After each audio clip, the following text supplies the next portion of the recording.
So this is my mask studio because I need to sew face masks for my whole family. I have a pattern from a shop in Los Angeles that is done by a designer who was doing high-end clothing designs. So the masks are not just like a bandana sitting directly across your mouth and making you unable to breathe. The mask has 2 or 3 parts. The outer one I'm making from a fabric which is a twill from a chino pant, old chino pant of my husband's, and a liner. And the liner is a high weave cotton twill. No, this is not twill, but this is a quilting fabric that I was able to get. So the pattern for the outside is just in 2 pieces. And the inside liner will have the same pieces, but also a pocket where we can put filter material in. And the filter material is this one here, which is a shop towel. They're pretty tough to get at the moment. I will show you the links where I got that one. The idea is that the mask become washable because the filter insert can be taken out and the rest of the mask is made from cotton. So I'll first be cutting these patterns.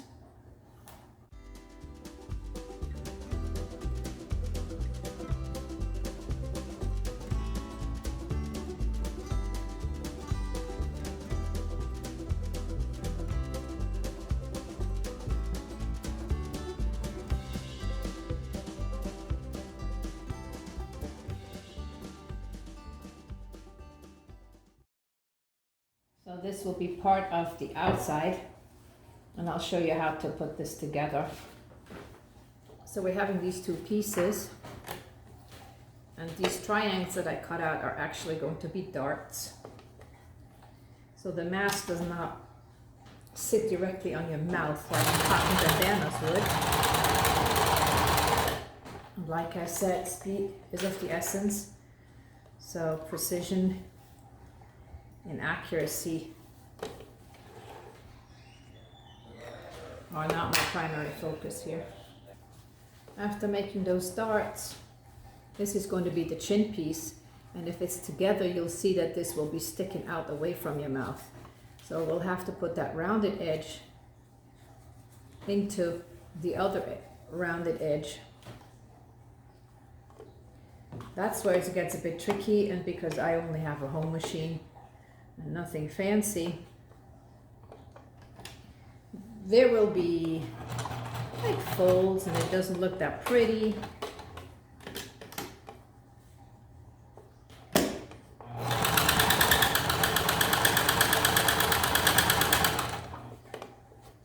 But in the end, it'll do its job. So this here now is the first outside piece. As you can see, it has a nice little bowl shape to it, which means it keeps the fabric itself away from the nose and mouth. Next comes the insert, and because this mask is supposed to be washable, the insert has to have a sleeve pocket. So from the white fabric I have to do one of those, but also with a pocket. From the white fabric I need another insert, which is the one that's going to be the pocket. And as you can see here, I have already cut a few. This piece and this again, the same as for the outer black part. And this one, the same as this pattern here for the inner pocket. Now let's put that together. And again, the triangles will be the darts.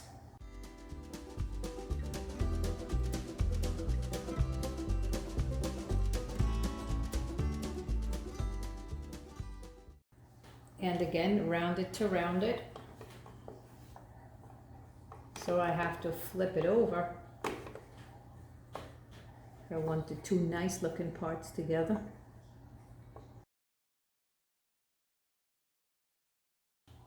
Now that inner piece will have to be just the pocket, needs to have its edges cleaned up. So I'm folding them over twice and sewing them under.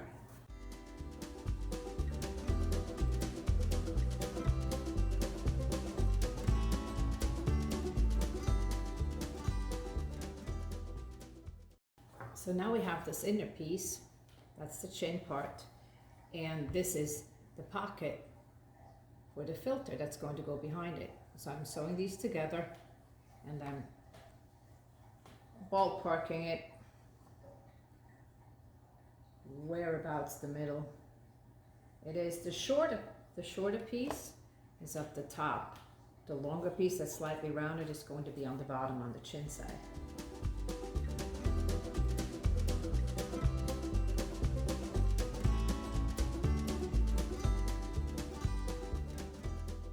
So now these two pieces go together, and that will be the whole mask. Before I sew these two together, I'm actually putting that nose clip on the inside so I can sew it. It doesn't, if it sticks, it's on the outside only. I'm going to sew it on the inside so it's holding fast. This is actually just a coffee bag clamp, tie, or whatever the heck it's called. What I'm going to do is I'm putting it on the inside of my white liner and then sew it in when I put these together. So here you have the outside face, clean face on the inside, and at the end you'll see the trim will clean it all up nicely. But I have found the best way to do it is you go to the edge of this piece, that eye piece,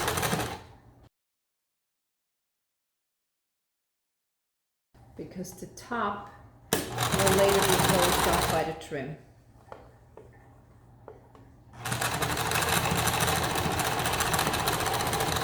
So here I'm just going all the way around to stitch those together, and you can see here it's still open to this part, but the trim will close the top.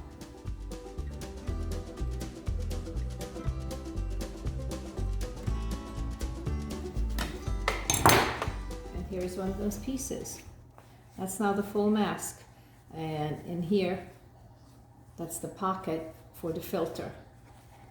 I will show you at the end how to insert that filter, what that filter piece looks like. And obviously I'm going to cut this off a little bit so the trim is not so awkward to affix. Before I continue with the mask bodies, I'm just going to show you about the trim.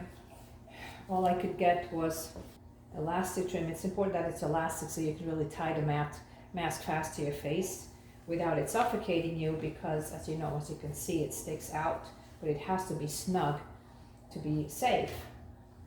This is for headbands. It's a 5/8 of an inch elastic, and I need about 26 inches for the bottom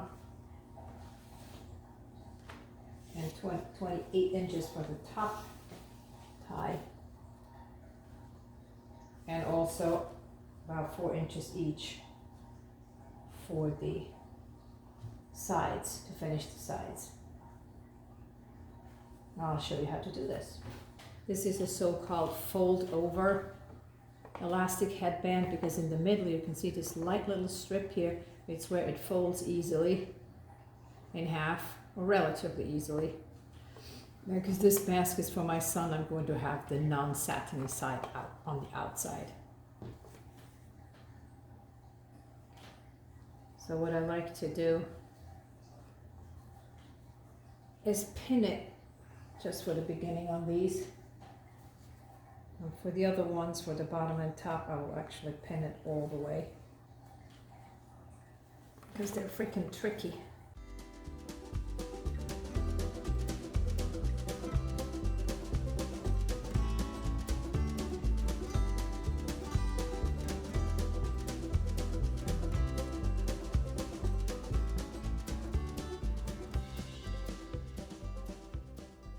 So for the bottom, and the top trim, they're going to be that long because they also serve as the ties that go behind your head.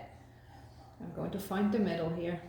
I eyeball it to my mask here, to the middle. And what I have found is actually easier to start on the back end, so that's what I will do starting for pinning it, for me anyway.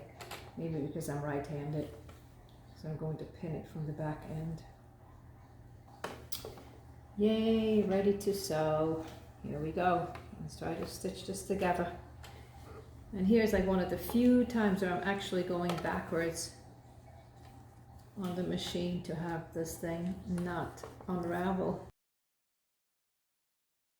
What I'm doing is I'm pulling these needles just out, these pins just halfway out, so it still holds, because it's pretty tricky to keep everything in place. It's elastic and it's thick, and I need to grip the mask from in and outside.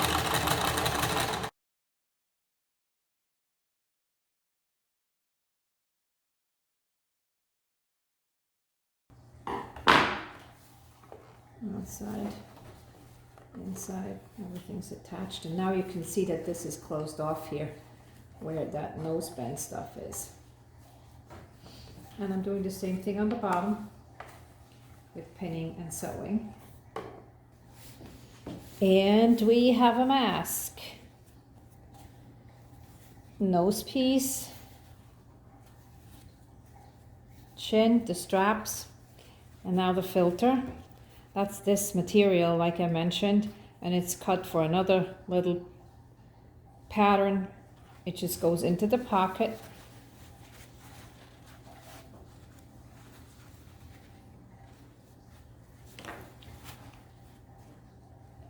And the whole contraption together should be efficient at like a P85 to P87, which is not bad.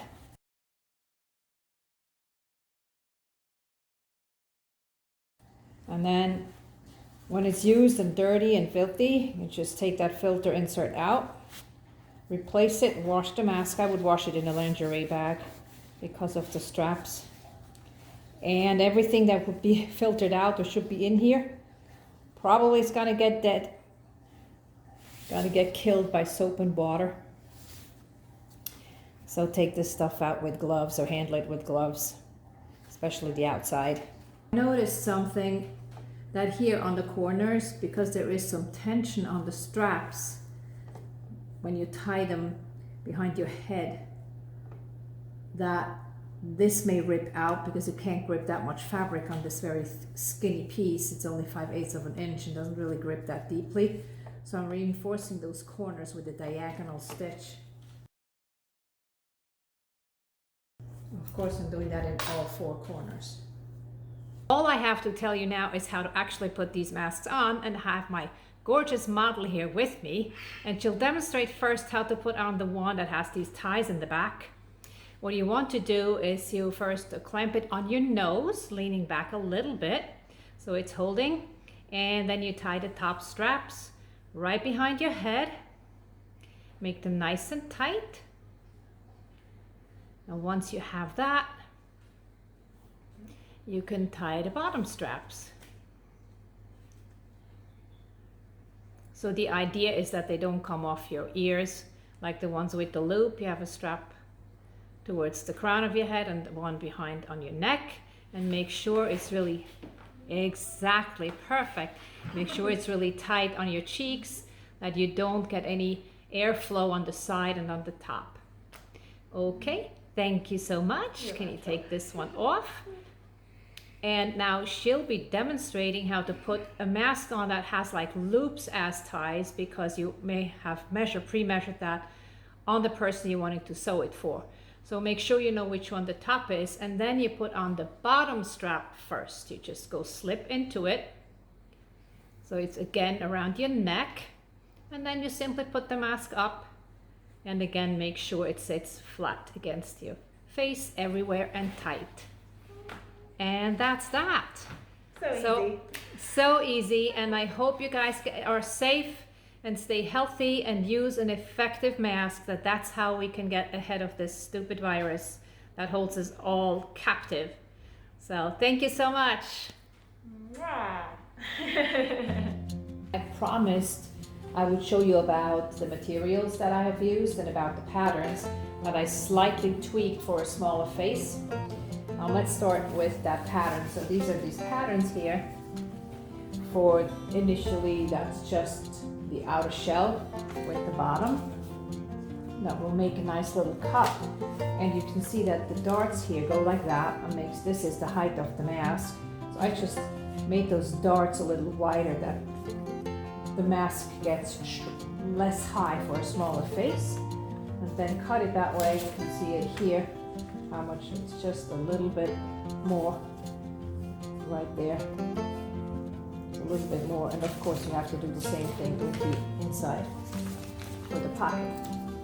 Now, as to the materials, oh, and something else too, for the larger ones I actually increased the size of the filter material slightly from the pattern that we have, just a little bit more for the higher masks, and that one is for the smaller ones.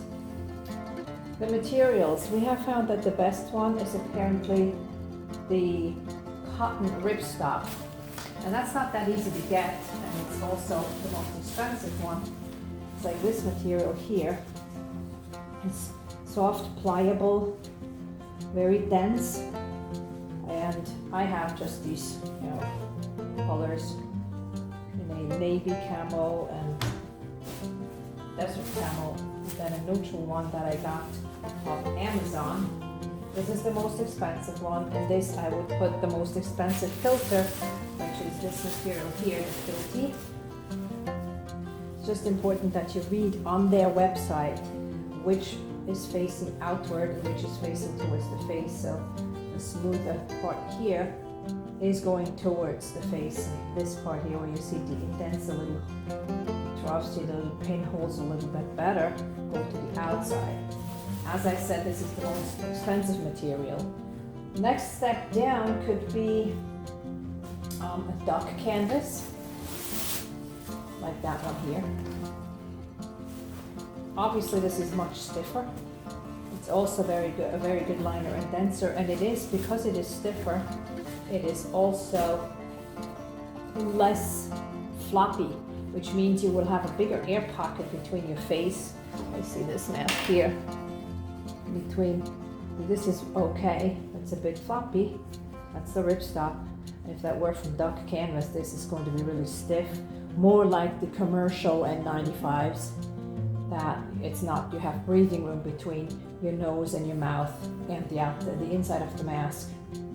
Speaking of the inside, with this pocket here, the liner is from cotton. That is a very dense weave. I got it from Joann fabric stores. This is a quilting cotton right here. They come in so many colors that you have a big choice. And then the last one that is like the cheapest version is to just take an old pair of jeans or old pair of twill pants and cut that into the outside lining, the outside shell pattern, and that's what I did with the first ones.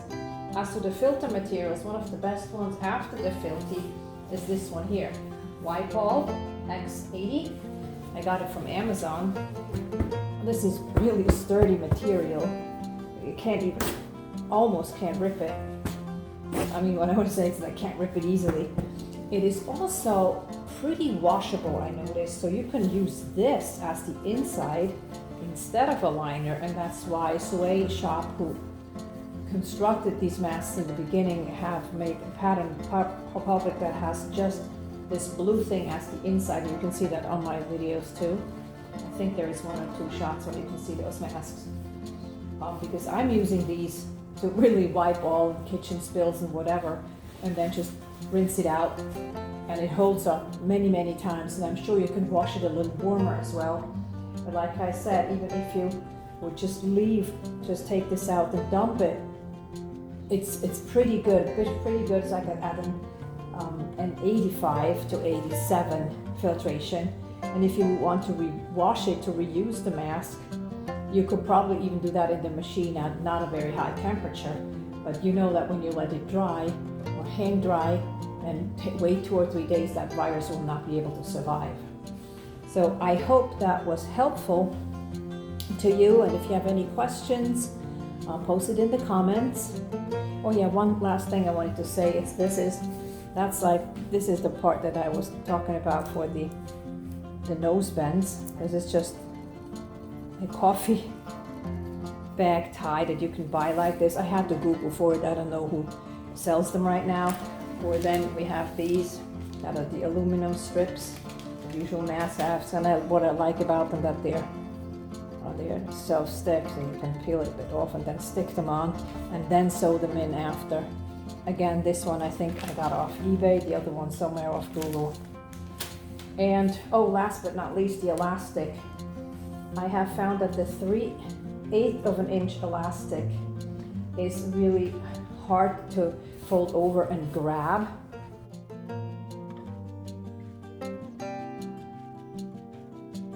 So I'm starting to use the 1 inch, and I got these 1 inch ones. It goes into the mask like that. It's not that much more. I used these 1 inch ones, bought those off Etsy. And then for some reason I was not able to get black fold over 1 inch elastic for a long time, so there's this regular elastic here, a big roll to tie, as the ties actually made loops out of this, just a loop for the bottom and the top, because my husband needed this, that's what his mask is. I can measure, so I can do a loop, and I just took some kind of bias tape here for the trim on the side and on the bottom and top, and used the elastic. So I'll first be cutting these patterns.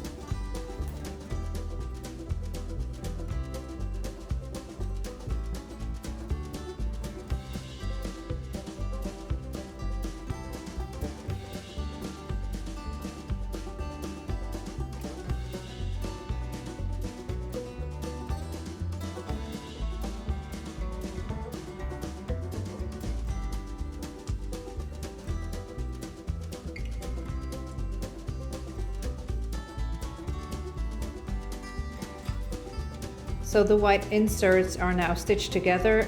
The white ones and the black ones have to go together, including that nose clamp. Coffee bag tie is on the inner side, and then the two get stitched together.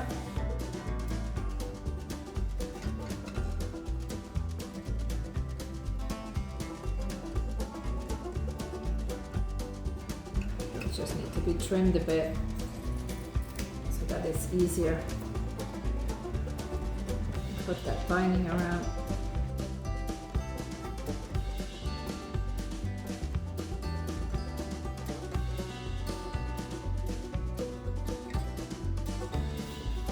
And we have a mask. I noticed something, that here on the corners, because there is some tension on the straps, so I'm reinforcing those corners with a diagonal stitch.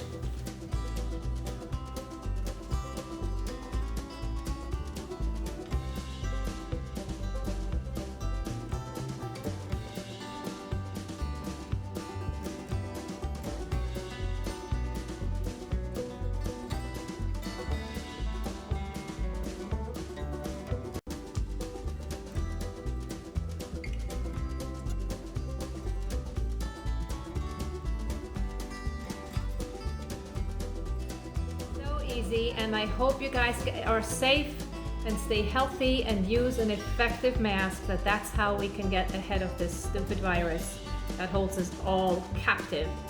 So thank you so much. Yeah.